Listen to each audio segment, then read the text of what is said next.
Congress party అధికారం రాక మునుపు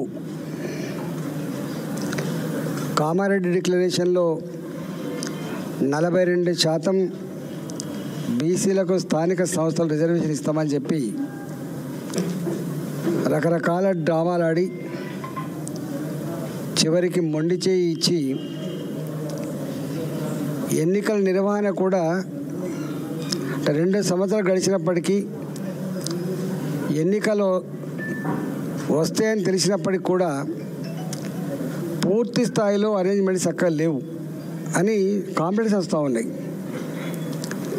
వార్డు మెంబర్లుగా సర్పంచ్లుగా నామినేషన్ చేసేటువంటి అభ్యర్థులకి వాళ్ళ కుల సర్టిఫికేట్లు కానీ ఇతరత్ర సమాచారం కానీ సర్వర్లు పనిచేయట్లేదని చెప్పి సకాలంలో అందట్లేదు వాళ్ళకి.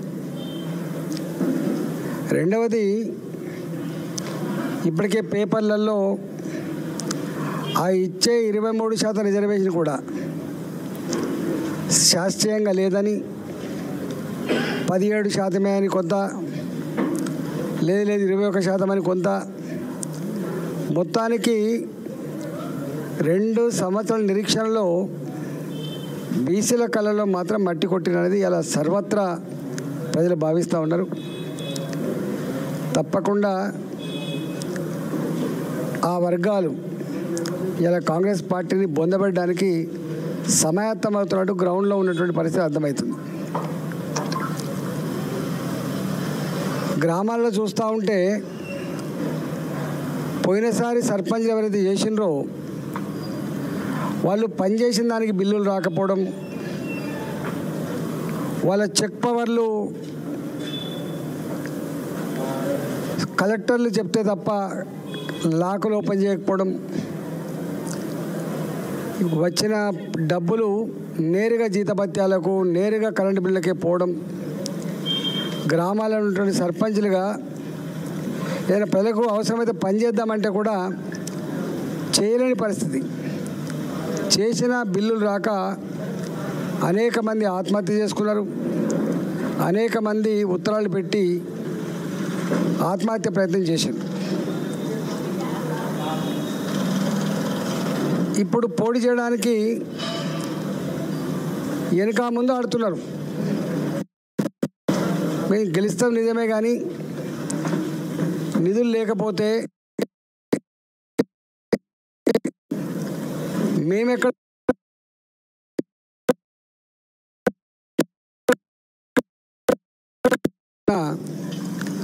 అంతకుముందు ఎలక్షన్లో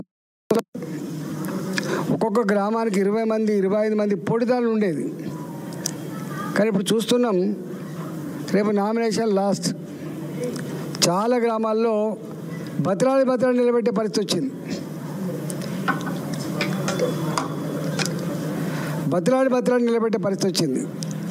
అంటే వ్యవస్థల పట్ల ఏమభిప్రాయం ఉందో మనకు అర్థమవుతుంది. కొన్ని గ్రామాల్లో అయితే వార్డు మెంబర్లుగా పోటీ చేయాలనుకునే వాళ్ళు, సర్పంచ్లుగా పోటీ చేయాలనుకునే వాళ్ళు ముందుకు రాకపోతే ప్రజలే నువ్వు పోటీ చేయబిడ్డా అని చెప్పే పరిస్థితి వచ్చింది. ఏది ఏమైనప్పటికీ కూడా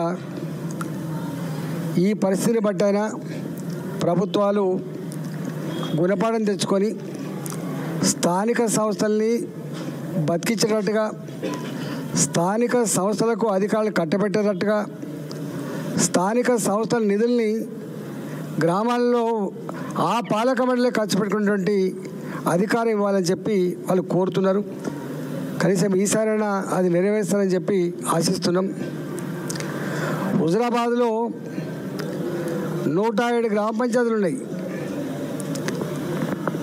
ఫస్ట్ విడతగా కమలాపూర్ మండలం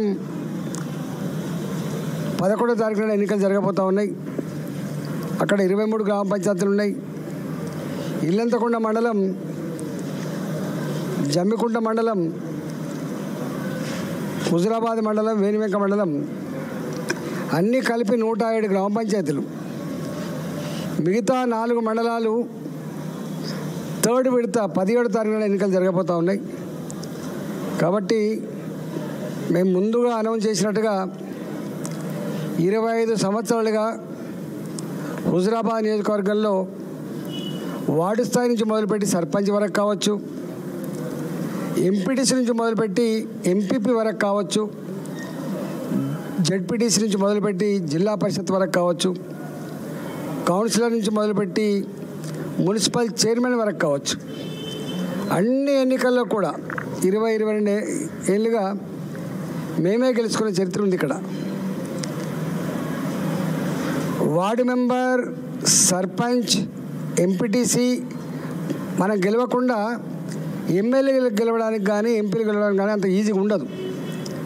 జనరల్ గ్రామాలలో నేరుగా సంబంధం ఉండేది వార్డు మెంబర్కి, సర్పంచ్కి, ఎంపీటీసీకి తప్ప నేరుగా ప్రజలకి ఎమ్మెల్యేకి సంబంధం ఉండదు. కాబట్టి అతి కీలకమైన ఎన్నికలు కాబట్టి ఇవాళ మాలాంటి వాళ్ళం 25 ఏళ్ళుగా క్షేత్రంలో ఉన్న వాళ్ళం కాబట్టి ఇవాళ కింద జరిగే ఎన్నికల్లో కూడా నాలాంటి వారిని పూర్తి స్థాయిగా వాళ్ళకు అండగా ఉండి గెలిపిస్తానైతే మాటిచ్చిన్నో ప్రజల ఆశీర్వాదంతో ఈసారి కూడా గెలిపించేటువంటి ప్రయత్నం చేస్తామని చెప్పి మా వాళ్ళకు హామీ ఇచ్చినాం.